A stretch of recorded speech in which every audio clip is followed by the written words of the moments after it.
Welcome to today's Corporate Venturing Insider series. Today, I'm so excited to have Tammi with us. She's been at Intel Capital for 24 years. So she's going to be able to tell us about one of the best corporate VCs and the long-lasting corporate VC, but also the up and down of the cycles that she's witnessed. But also, I will be asking her about some best practices on being on the board. And she's been teaching that recently with GCV. And I had two of my team members saying it was an amazing training. Tammi, welcome. Thank you. It's great to be here. So I like to always start by asking, what's your journey into corporate venturing? So, my journey into corporate venturing was this crazy kind of winding road. When I was in high school, I told everybody I was going to be an accountant, and that was my plan. I was focused on it. And when I was in college, my senior year, all the accounting students would look for jobs in the fall, and all the regular students would look for jobs in the spring. And one of my friends was like, "Hey, why don't you?" And he's flipping through this document, like, "Why don't you apply for a real job?" And he's looking around and he points at JP Morgan. And I was like, "What?" And he's, "Yeah, and you can even apply to their audit group." I was like, "Why not?" And then I moved from audit into investment banking for 3 years. When I was in investment banking, realized I need to go to grad school because everybody had MBAs practically at JP Morgan. And so I went to UCLA, got my MBA there. And while I was there, so I have family in California, and I was like, I'm going to go to UCLA and I'm going to try to stay on the West Coast. And I might look at investment banking, but I really wanted to see if I could get into venture capital. And people told me I was crazy. This is back in 1999. The people that got hired for venture capital were the CEOs, entrepreneurs, successful people who've taken companies public. You're getting an MBA. And back then, they weren't really hiring investment bankers that much or people from investment banking. But that was right before the dot com bubble happened. And during those like 1999, 2000, and 2001, I would say the VCs hired a ton of people coming out of investment banks as analysts and associates. And actually, Intel had a program to hire MBAs to come in. And I was like one of 2 dozen people that they were hiring out of MBA programs. That hasn't happened since then. Did you join Intel or you joined Intel Capital? It wasn't called Intel Capital when I started as an intern, but when I came back full time in 2000, they had just branded, and it was a business organization. So technically, I was working for Intel within the business unit Intel Capital. Technically, I was actually working in the treasury group supporting Intel Capital, but eventually I became that. Those two groups were eventually merged, and everybody became, members of Intel Capital. So. So how different was Intel Capital then? And I'm talking from the time where it was really named Intel Capital and you had merged the teams. So first of all, the organization was huge. We had several VPs that had like teams that were supporting the business units, and we used to go to the business units meetings, events, trainings. We were like really embedded in the groups, and so the organization was large. It was very international, and we used to have a boot camp. We had so many people that they had to put people through these boot camp trainings, and and we were also doing different deals. Though we were doing smaller investments, smaller million, $2 million deals. So it was a big change during the 24 years that I was there, from huge small investments to small and big investments. A lot of changes. Intel Capital today is not small by any means. So when you say it was big, are you talking 100 people, 200 people? I'm not totally sure this is absolutely correct, but I think we had like around 300 like investors and portfolio managers running around the country, around the world, global. So you're right. In terms of most other CVCs, even at the size of Intel Capital now, it's large, but it is significantly smaller than what it was. And even the portfolio size has shrunk, right? For many years, we were around 450 companies in our portfolio. I think if you go look at data more recently, the portfolio is smaller because we worked on actually shrinking the size of the portfolio because we wanted to have a narrower focus and more focus on fewer companies. And so that's why the portfolio size even shrunk. But yeah, you're right. And relative to other CVCs, it's still fairly large, but it's compared to where it used to be, it's pretty small. So It's all relative. And 99 means you work directly with the founder of Intel Capital, Les. Yes. Yeah, I So actually worked on a deal that he was involved in, and we've always had a lot of interaction, no matter what level you were. When you're at Intel Capital, you were always interacting with the whoever the Intel Capital president or most senior person was, just by nature of how the deals worked and stuff like that. So you were interacting with Les and then Arvind. And remember, I said I came from the treasury, so Arvind was actually over the treasury side. And when he took over as president, he brought his treasury people with him, and that's why they merged in 2005. So worked with him then, and then it was Wendell and I can't remember everybody. I think there was John Miner. Actually, I think I skipped him. I think it was Les, John Miner, Arvind, Wendell, and then Anthony. So there's been a whole series of heads of the group. maybe you can share one best practice you learned from each of them, something that you remember was quite impressive. So I think with Les, I remember because remember I joined at the beginning of the dot-com bubble, and I remember the first deal I worked on was cratering, and I felt like everybody was looking at me like we're all like doing deals and they're going public. What's wrong with you? But shortly after my deal collapsed, a bunch of other deals started collapsing and the stock market obviously crashed. And I remember Les saying, steady as she goes. Just don't panic, steady as she goes. Arvind, I learned a lot from him, but I actually thought that his strategy of diversification was really good, where he wanted to invest around the globe. And we actually saw a lot of positive benefits when some markets weren't doing well and other markets were doing well. I really enjoyed that season when he was in charge because we were so integrated into the business unit. I felt like I had really good resources in terms of due diligence and understanding what the business units were working on. By the time I left, I was like, man, my whole network of technologists was so much less because I wasn't in the business units as much. He was just a brilliant sort of in how he thought about like portfolio management in terms of like diversification. I thought was really good. Wendell, he really pivoted the group to this new strategy of larger bets and more focus and getting on boards. And I think that he was like about leaning in on the deals a lot harder, a lot more, not harder, but a lot more. And I will say that because of where I was in my career, I felt like it was growing me up, right? I was learning and stuff and growing up. And Wendell was a little bit more, I feel like he would stop by your cube. So you better be doing stuff, right? Arvin was like, you would have to go to Arvin, but he'd stop by your cube, check in, say, hey, what's going on? So I like that aspect because it just, I don't know, it felt like a personal touch from him. But it was definitely a different strategy. And as you're leading your group, you may start a strategy today, but it takes almost a decade before you know if that was the right call, right? It takes 10 years. Yes. Yeah, yeah. So in the next few years, they're going to figure out whether or not some of the changes that were made were the right call. It's hard to tell. It's a lot harder to take bigger bets and really work them. I will say that. Mm. So we'll see. I won't be there to see, but the team will see. And then Anthony was the final one before I left. And I'd worked with Anthony on deals before he took over the group, and he was just great collaborative. I felt like it was easier for me to talk to Anthony than the rest. But again, when Les was there, I was just this little person. I just was like terrified. So by the time I left, I felt a lot more confident about who I was. I had a lot of experience. So I think that's why working with Anthony was just easier, just speak from that perspective. And Intel's going through a very tough time. And I know he's very hardworking and he's working to help Intel as well as Intel Capital to go through this. And I would go harken back to Les's comment, steady as she goes. Just keep calm, steady as she goes. Yep. And I heard that Anthony and the new CEO, Libu, are sitting next to each other. So I'm sure there's very good alignment between Anthony and the top. So that I think is probably very helpful. I would say most of the Intel Capital presidents sat very close to wherever the CEO was sitting. Wendell sat very close to where BK was sitting. Many people, when I started doing corporate VC, told me about Intel Capital as an example of a corporate VC that moved from being financial to being strategic to be financial. But the more I talk to those in Intel Capital, I think it has always been strategic.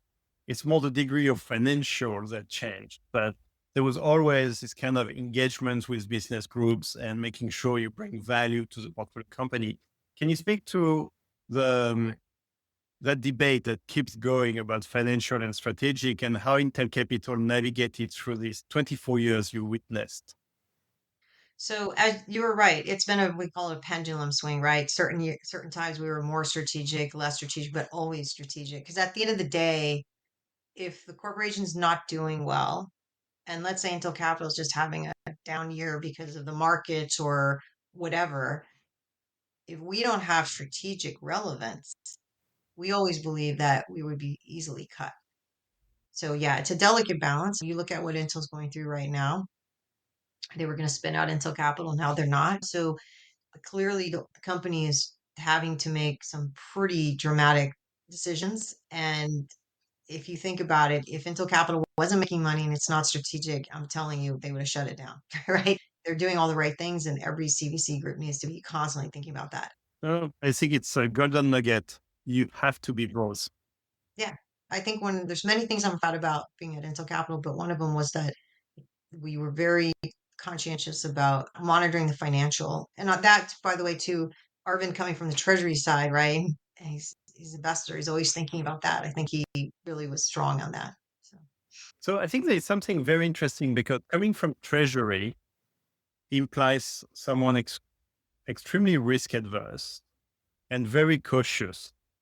And here I'm going to use the CFO of TDK, Yamanishi-san. I expected him to be like extremely cautious, and he is extremely cautious when it's about TDK. But somehow he understands the risk adjusted pricing. He understands that we get low valuations because it's very risky. And so I want you to speak to how much learning or unlearning there is for someone coming from treasury to do venture capital. So let me tell you something about me personally. I am very risk averse. So this is another reason why it's crazy that I ended up in venture capital, because I personally, if you look at how I manage my own money, I'm very risk averse. But I think what happens, and I think this is why with the CFO, this is the case, is that it's like your own portfolio. Within your own portfolio, you're going to have a portion that you're very conservative with, like you're going to CDs, money markets, some treasuries, bonds, whatever, right? You have that, then you have your maybe your 401k, and you'll take more risk with your 401k, and then you have a pot of money that you'll stick in stock, or you'll put them in more Yeah. risky things, right? And I think what happens is, like at a corporation, the CFO is doing the same thing. He's got all of his conservative bets, and then he's got some room to go do some risky bets. And so that's why I feel like if you're managing your portfolio, you get comfortable with that. I think if you look at Intel historically, we had so much cash that we were willing to take risk. And, I think if I was going to tell one piece of advice is that I always tried to be really honest about the risk that we were taking so that management could never be surprised. And I learned the hard way. I had this weird situation where I had a manager switch. To be fair to myself, I didn't recognize that the information wasn't getting all the way to the top. But that's a key thing, is that if they understand the risk that's being taken and it goes south, okay, it's fine. What they don't like is as yourself, right? You don't want to be surprised. You don't want to find out you're taking a different risk than you thought you were taking, Yep. and you want risk to be highlighted as quickly as possible so you can try to mitigate it. So I totally agree. And it's interesting because I think the intuition for an investment member to go to the investment committee is let's pitch the investment. Let's say why we should do it. And we have our process and we have a scorecard and we have a risk table and we try to be as transparent and honest as possible.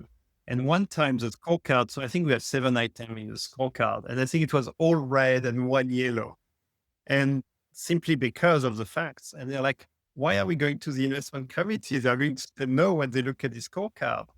But we went there, we found all the risk, but also what would be the upside behind it. And they approved it. And at that point, it was a revelation for the team that actually what the investment committee wants is tell us as it is, tell us the risks, tell us the upside, and then we will make up our own mind. That literally, I took one deal. It was probably one of the last deals I worked on at Intel. And I actually, at the very beginning, said, I cannot justify this valuation to you. There's nothing I can show you to justify this valuation. But if you really think about it, in the early rounds of Google, Facebook, many others, Right. cannot justify the early valuation. But look what ended up happening, right? Anybody who didn't get in when it was, 200, 300, 500 million pre-revenue company or a couple $1 million revenue company, and you would have said, I can't, but if you would have put your money in, you'd be sitting on a beach relaxing right now. But I remember working with somebody who was new and they were so shocked. They were like, I can't believe you're going to say that up front. And I'm like, it's the elephant in the room. Why would I wait till the end? Like, why would I go through this whole song and dance about how wonderful this deal is and then go, oh, by the way, here's the valuation? No, no. You preempt it right Yeah, away. yeah. That way, every time it got brought up in the thing, I said, yeah, I said that at the beginning. I said, I already told you I can't justify this valuation. And Actually, that's a golden nugget. And it's a golden nugget for presenting to an investment committee, but I think it's true for when you preempt concerns with customers, which is make sure that any concern that's going to be brought up, you preempt them, you explain it so that then they are in the listening mode for the rest of the presentation. Otherwise, I think the risk is they're not even listening, they're waiting for the chance to ask a question they're concerned about. or they'll feel like you pitched them and then you at the end gave them the bombshell, right? And so then it's almost like what we talked about earlier about being shocked. So just get it off the table as quickly as possible. So I also want to talk about the down cycles. How do you see the current cycle compared to the previous down cycles? It feels very different, but feeling is not the same as you having witnessed them and gone through them. So I'm very interested in your take.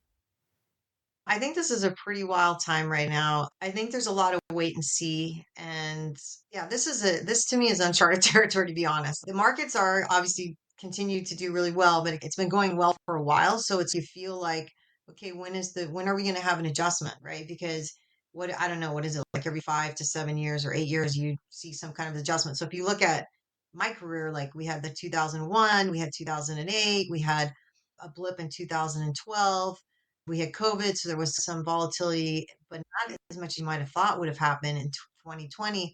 So it feels like the markets are due for a correction. And then you see corporations leaning into CVC, but then we've also heard of some pretty well-known CVC shutting down, right? But I will tell you, one of the interesting things I noticed when we got through the dot-com bubble, it was interesting how right after that was the optical bubble. And just got to be careful. Like when everybody's running towards something, it doesn't necessarily mean that's where you should be running.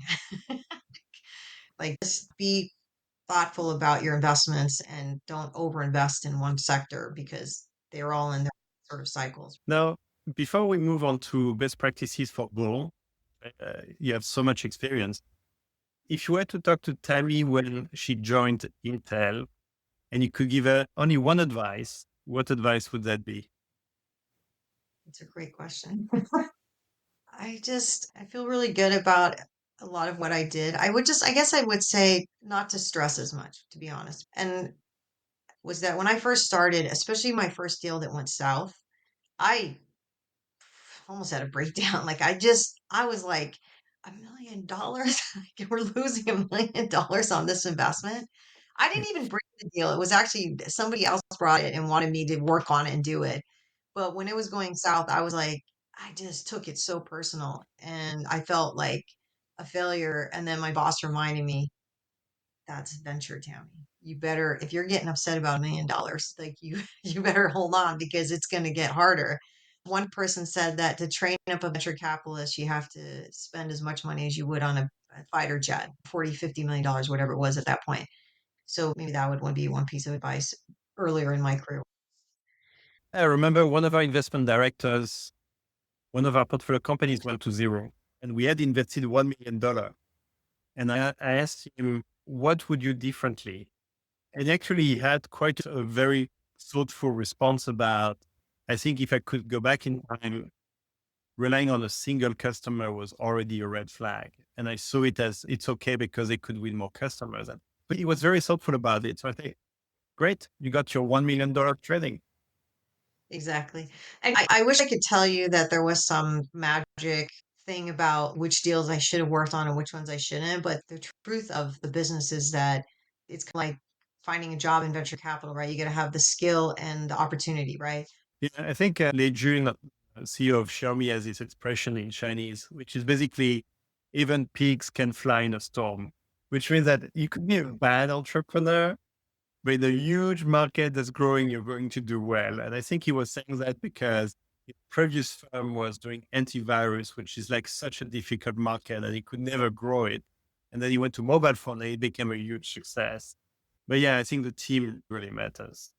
But what's interesting about is what you said. It nearly feels like the French language. You have all these rules, but for every rule, you have an exception.